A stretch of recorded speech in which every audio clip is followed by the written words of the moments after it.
Pasut. I can't pronounce this. I just can't. I'm sorry. This. We're gonna have a maintenance basically October 27, October 28. Convert it yourself. I'm not gonna convert it for you guys. We don't care about this. I don't know what this is about. I'm not gonna read it. Apple. I don't use Apple. I use computer. And last creation, damn. Like, that's gonna make you less horny. That's basically the premise. Don't worry about it. You can still go to Shadowverse Dojins to read the good stuff. So the most important stuff: changes to cards in order to improve the balance of the game. Following cards are gonna be changed. Whee! So what it's gonna do is that they are nerfing Invincible Monster Trio. Another thing I wanna mention also besides the nerf is that for the first time they don't actually mention like any statistic or like reasoning of the nerf. The only reason they're giving you is to improve the balance of the game. Most of the time they say like 60% show win rate, or like the time when Wildcat is like Wildcat had a very high representative in the sword deck. I'm still salty about that. Go check on that video about me being salty about Wildcat. But yes, so this time the changes are gonna be Invisible Monster Trio, or I want to call him Pillar Man, because this is obviously a JoJo reference. You can't tell me this is not a JoJo reference. So what changes is that he's gonna become a 5/5, and he only deals 2 damage. So this essentially means that you can't do the OTK with the petition anymore. And what this means is also that you have like a weaker kind of board. You don't have like multiple 6/6.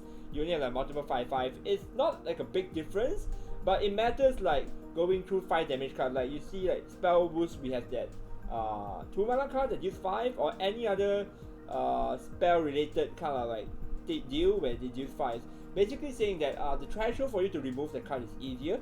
That's one thing.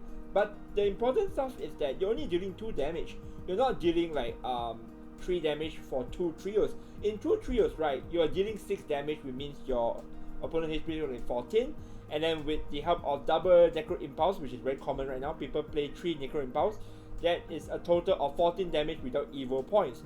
So right now you can't actually do the what you call 2 turns OTK consistently. You can like 2 damage, right? So this means with evil, with the Necro Impulse, it's 16 damage. It's still possible, but it's just not as good as before.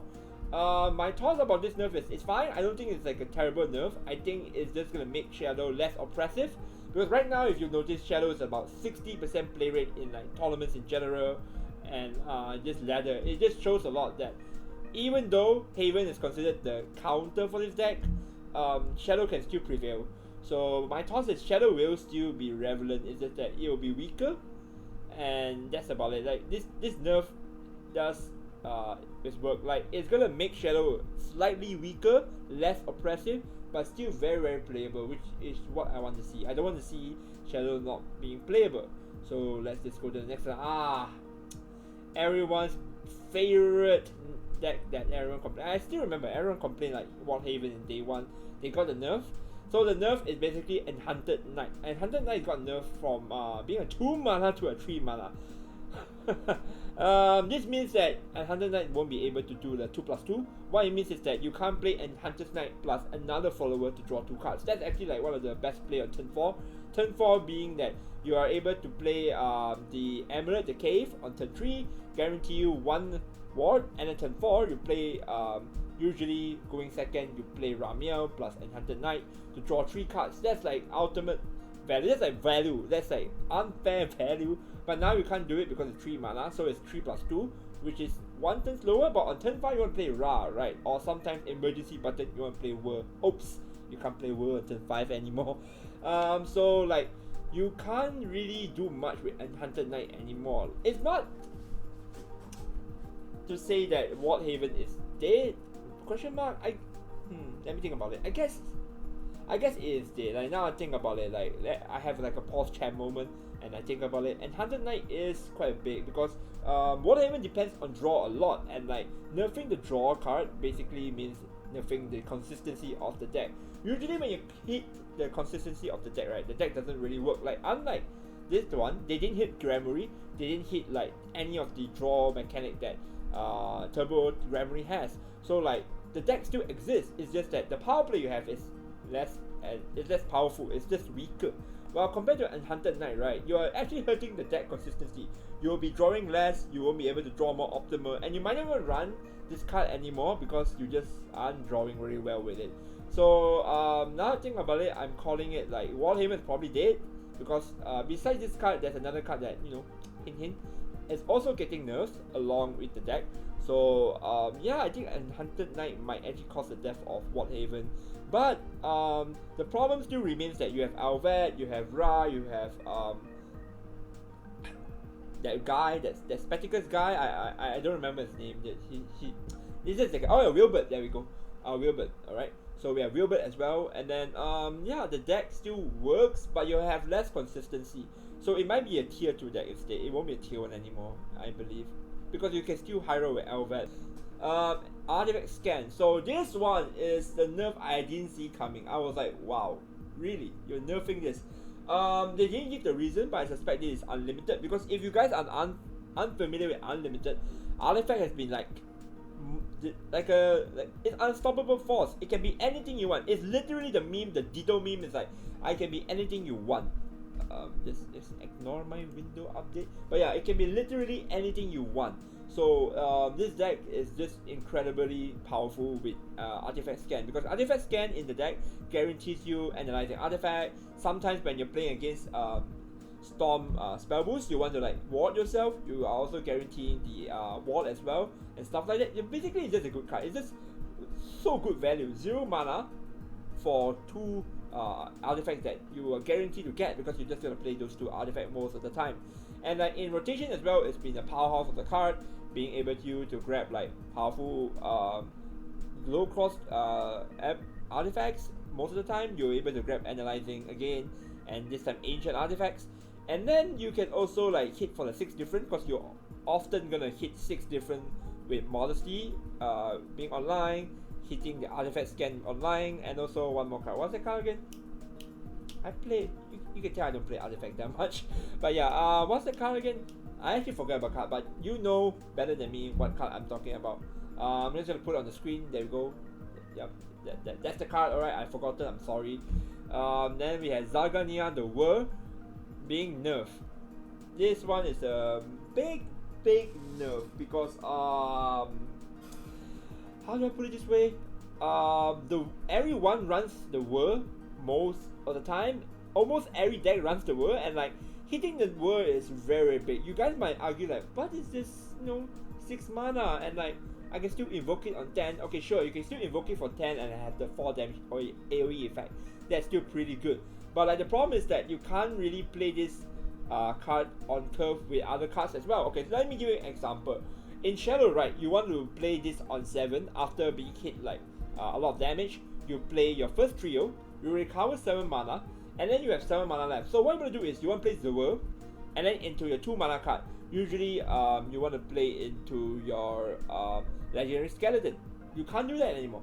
6 mana means you'll be at 6 mana means at 7 play point you can only play 1 play point.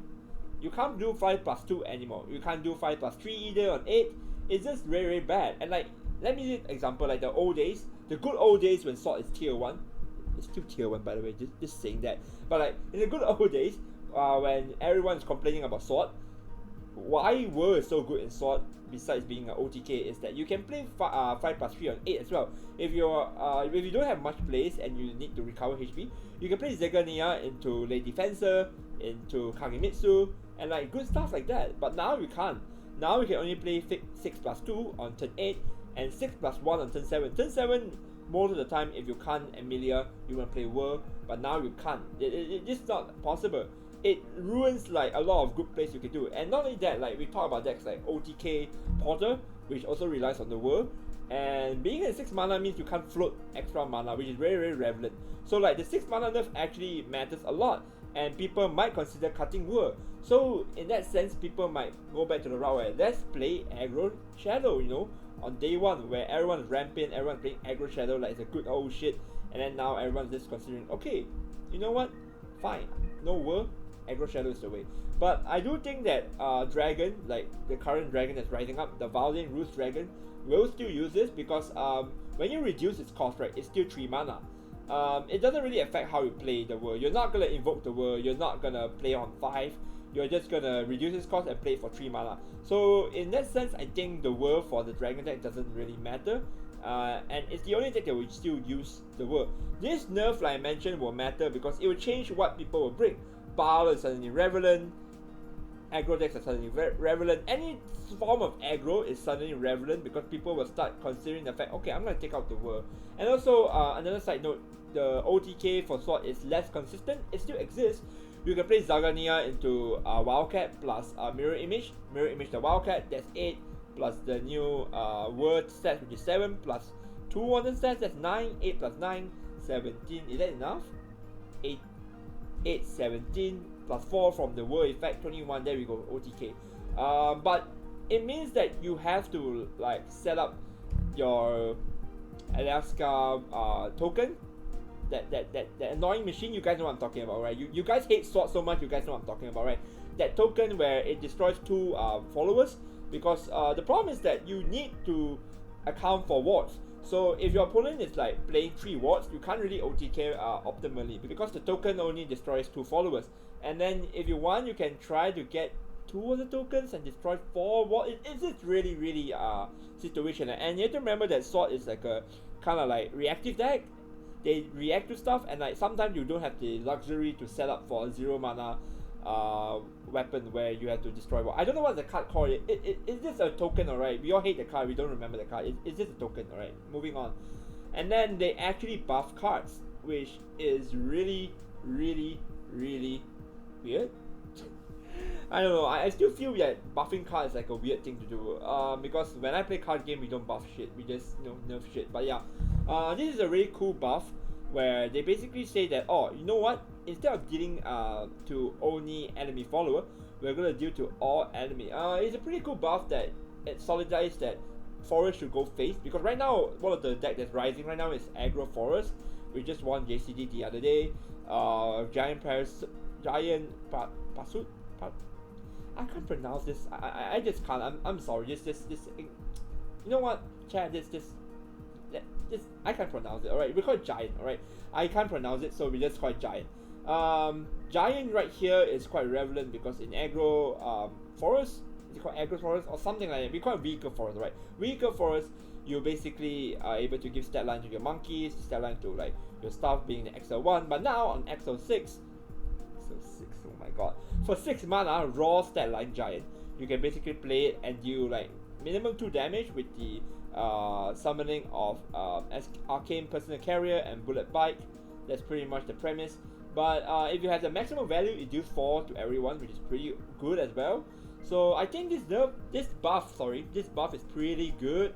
But I don't know how relevant is it to make the deck better. Forest is already pretty good. It's really rising in ladder. And also, if you guys didn't know, SVO the other day, both winners are Forest. Do they run this card? No, they don't run this card. So maybe it changes. Maybe they run this card now. I don't know. I don't care. I frankly don't care about Forest. But you know what? Good buff for Forest. The buff I cared the most is this agrawari buff. So this buff is essentially saying that, look boys, we gotta buff Blood. How are we gonna do it?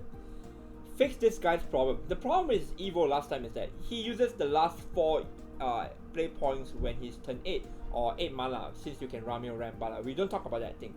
So on 8 mana, right, you're gonna use the remaining mana to use his AoE 8 damage effect.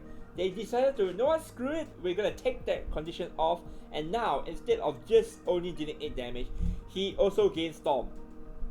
So like, for now, he only costs 4. He is never gonna cost 8, he's gonna cost 4, he also goes face, and he's gonna clear the board. So for me, this buff is amazing. Like, maybe not enough to make Wrath tier 1, I don't know, I don't think so, but I do have an idea where, since right, Baal used to play Whir, and you maybe don't want to play Whir anymore, we can take the Whir out and play Agrawari. What it means is that, if you have the corruption effect on turn 8, we can play Agrawari, we can evolve him and deal 8 damage AoE to everyone.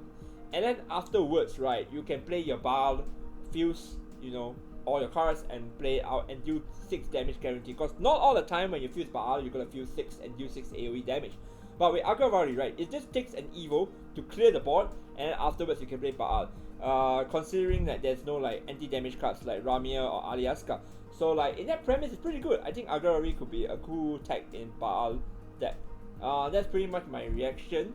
Overall, my thoughts is that I think it's a good nerf. It's a good sign that side games start nerfing cards without like having this sensitive thing, like the whole number shit. I actually don't like that, where they only nerf card if like there is a certain class overrepresented.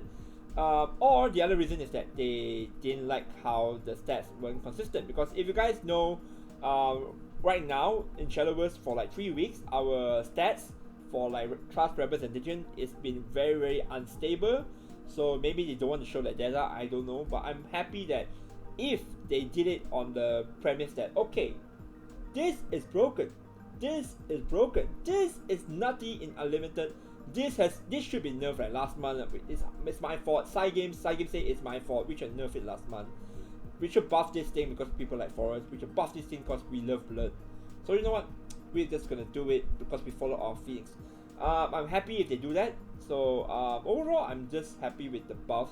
I'm just explaining my thoughts about it and what's the possible impact of the buff and nerfs in the next meta. Overall, I hope that Shadow gets underplayed because that deck is a bit, in my opinion, oppressive. I hope that it changes, and I hope new decks start popping out again in the meta. There are a lot of decks that are popping out, but I hope that with this nerfs, right, we get to see more new decks. So that's pretty much it. Bye bye.